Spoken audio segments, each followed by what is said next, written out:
After years in the wilderness, TVR is back with a bang. The British brand's spectacular Griffith is the first all-new model since the 2004 Sagaris, and the first since the company was bought by entrepreneur Les Edgar in 2013.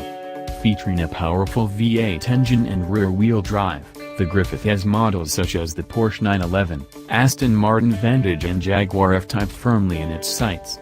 It will also spearhead the firm's return to motorsport as it targets a class victory in the Le Mans 24 Hours.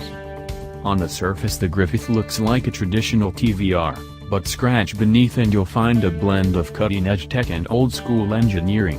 The former approach is provided by the use of McLaren F1 designer Gordon Murray's iStream design and manufacturing process, which allow the car to move from the sketchboard, or CAD screen, to production-ready reality in under 3 years. Click here for our last drive of the TVR Sagaris.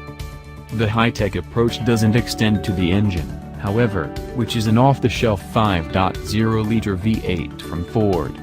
The tried and tested unit isn't the most advanced engine, but it's unbustable and should go a long way to shake off TVR's slightly shaky reputation for reliability.